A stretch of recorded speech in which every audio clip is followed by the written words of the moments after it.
So our topic now here is Royle's Law. Royle's Law को समझने से पहले आपको एक सिंपल ढंग से मैं एक कंपैरिजन देता हूँ. लेट्स सपोज कर लीजिए आपने एक क्लोज्ड वेसल लिया, इस क्लोज वेसल के अंदर प्योर ए डाला. क्या डाला पुत्र? प्योर ए. ए क्या है? सॉल्वेंट है, सोल्यूट है, हमें नहीं पता. हाँ, हम वैसे जनरली सॉल्वेंट के लिए ए और सोल्यूट के लिए बी यूज करते हैं. अब हमने यहाँ पे प्योर ए डाल दिया पुत्र. जब हमने प्योर ए डाला तब उस समय जो यहाँ वेपर्स बनेंगे वो किसके बनेंगे? आप बताइए. सर प्योर ए के बनेंगे. तो लेट सपोज यहाँ पे जो वेपर प्रेशर होगा आप उसको PA0 लिख सकते हैं. अब आप क्या कीजिए, एक और कंटेनर लीजिए और इस कंटेनर के अंदर प्योर बी डाल दीजिए. प्योर बी डाल दीजिए. तो यहाँ पे जो वेपर्स बनेंगे वो किसके होंगे सर? प्योर बी के. प्योर बी के. इसको मैं PB0 लिख दूं पुत्र. अब आप क्या करें, आप इन दोनों सॉल्यूशंस को मिक्स कर दीजिए, या ये कह लीजिए इन दोनों को आपस में मिक्स कर दीजिए टू फॉर्म अ सॉल्यूशन. जैसे सॉल्यूशन बनेगा उस सॉल्यूशन के अंदर अब A और B दोनों होंगे, A और B दोनों होंगे, A और B दोनों होंगे. हम एग्जांपल ले लेते हैं ना, नंबर ऑफ मॉलिक्यूल्स कम ज़्यादा से तो कोई फर्क नहीं पड़ता, हमें तो एग्जांपल लेना है. अब पुत्र जब वेपर्स बनेंगे तो उन वेपर्स के अंदर एक्चुअली में जो मोल फ्रैक्शंस होंगे वो A के भी पाए जाएंगे और B के भी पाए जाएंगे. A के भी पाए जाएंगे और B के भी पाए जाएंगे. तो इसलिए यहाँ पे जब हम बात करेंगे वेपर प्रेशर की तो हम उसे कहेंगे पार्शियल वेपर प्रेशर. क्या कहेंगे? Partial vapour pressure. Now Raoult sir क्या कहते हैं? द वेपर प्रेशर या बेटर से partial vapour pressure of A in a solution is directly proportional to the mole fraction of that component in the solution at a given temperature. इस समय A के कितने number of moles हैं, कितना mole fraction available है, उस पर depend करेगा कि उस समय वेपर प्रेशर कितना होगा.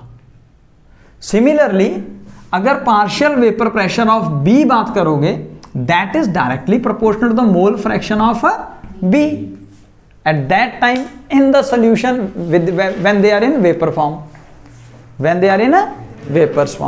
so यही हमारा रॉयल्स लॉ है. According to the Raoult's law the partial vapour pressure, book में वेपर प्रेशर डायरेक्टली वर्ड लिखा है, लेकिन अब मेरे ख्याल से आपको वेपर प्रेशर और पार्शियल वेपर प्रेशर या प्योर वेपर प्रेशर तीनों में डिफरेंस समझ आ गया. वेपर प्रेशर सॉल्यूशन की बात हो रही है, वेपर प्रेशर कंपोनेंट की बात हो रही है तो वो पार्शियल वेपर प्रेशर है. अगर प्योर वेपर प्रेशर की बात हो रही है तो भैया वो इंडिविजुअल सॉल्यूट या सॉल्वेंट का वेपर प्रेशर हो सकता है. ठीक है. The partial vapour pressure of the component is directly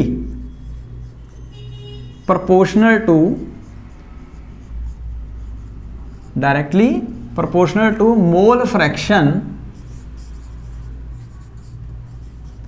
of that component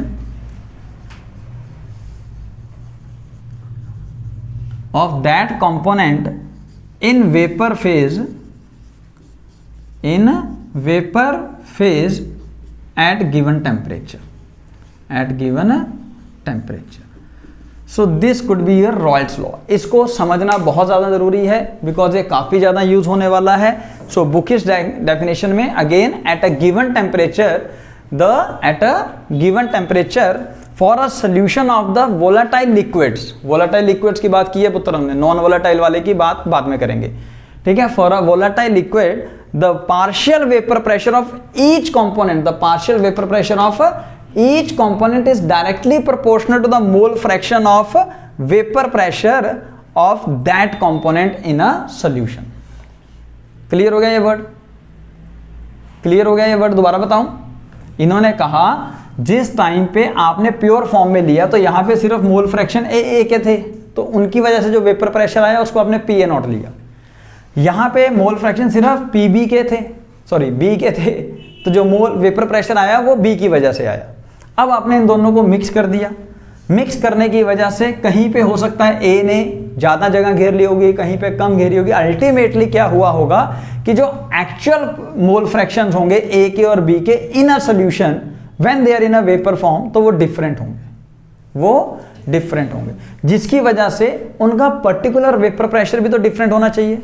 so P A is directly proportional to mole fraction of A and P B is the directly proportional to the mole fraction of B. यहां तक किसी को कोई दिक्कत हो तो पहले समझ लीजिएगा, क्योंकि उसके बाद अब हम आगे चलते हैं।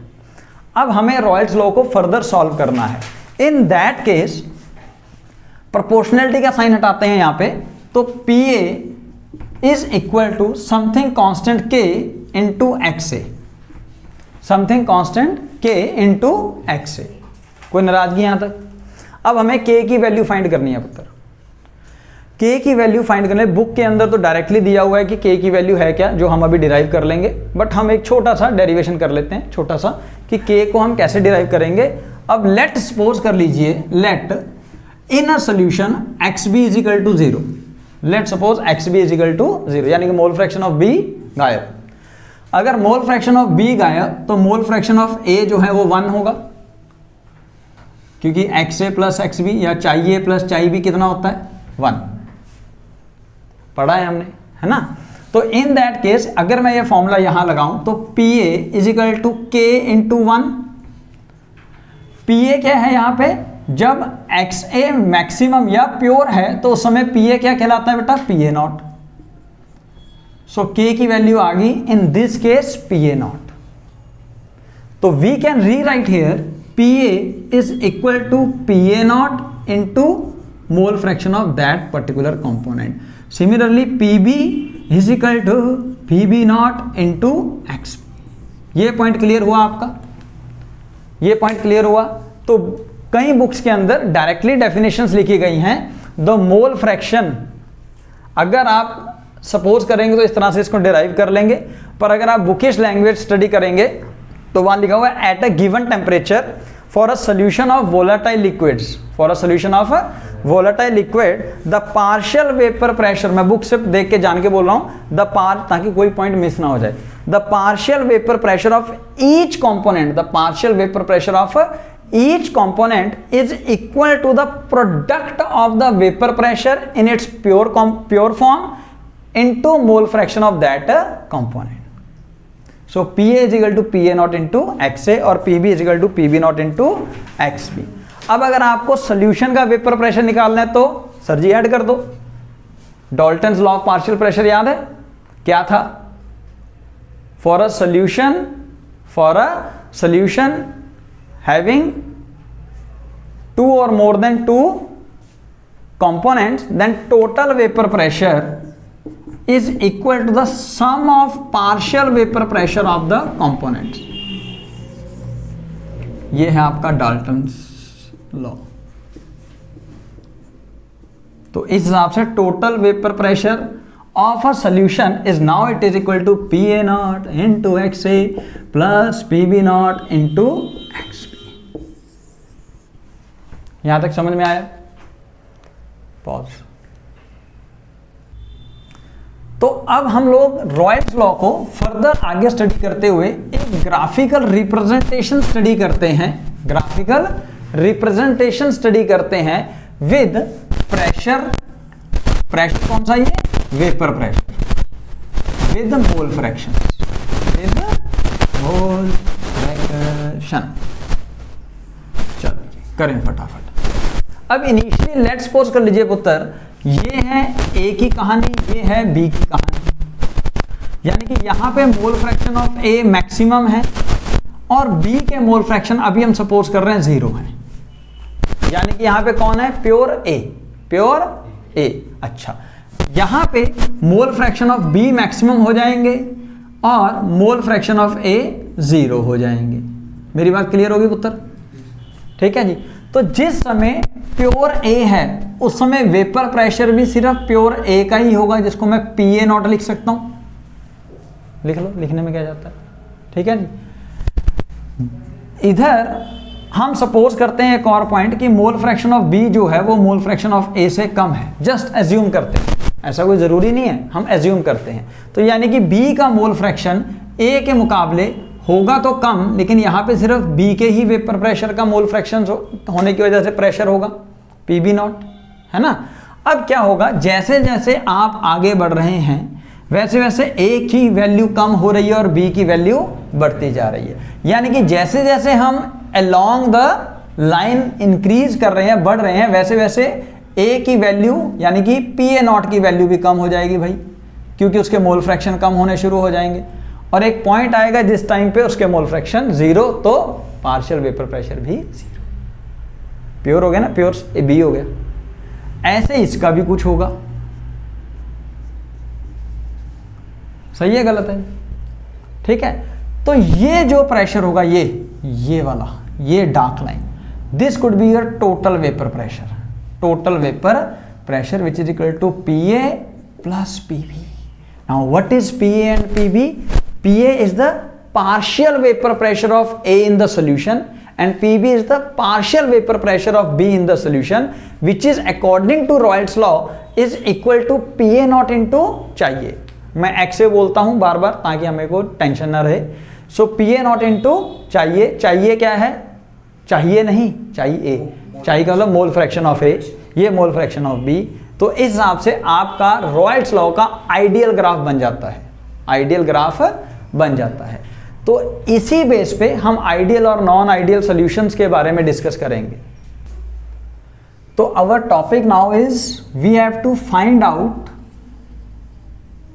The mole fraction of gaseous components, of gaseous component in vapour phase, in vapour phase. ठीक है, इसका उदाहरण लें अगर हम, लेट सपोज आपने एक एयर ली, एयर को या कोई भी लिया, ठीक है, कुछ भी लिया, हाइड्रोजन ले लिया, नाइट्रोजन ले लिया, ऑक्सीजन ले लिया, 3 गैसेस ले लिया आपने, है ना। अब तो जब ये प्योर फॉर्म में होंगे तो इनके मोल फ्रैक्शंस डिफरेंट होंगे, लेकिन जिस समय ये वेपर फेज में आएंगे तो हाइड्रोजन के, नाइट्रोजन के और ऑक्सीजन के मोल फ्रैक्शंस अपने प्योरेस्ट फॉर्म के मुकाबले डिफरेंट हो जाएंगे। तो इसको हम सपोज YH2, YN2 और YO2 ले लेते हैं। लेट सपोज ये है क्या? मोल fraction of hydrogen gas in its vapour phase. इसको कैलकुलेट करने के लिए अगेन डाल्टन सर ने हमें अपने लॉ के अंदर एक्सप्लेन किया था। वहां पे उन्होंने कहा था कि total pressure into mole fraction of that gaseous component is equal to the vapor pressure of that component। कहने का मतलब क्या है सर, कंफ्यूज कर रहे हो। मैंने कहा vapour pressure of hydrogen is equal to the mole fraction of hydrogen into total vapour pressure of the mixture. ये याद कर लो, मैं बार बार कह रहा हूं। So mole fraction of hydrogen, specially ये गैसियस के बारे में बात हो रही है। So mole fraction of hydrogen is equal to the total vapour pressure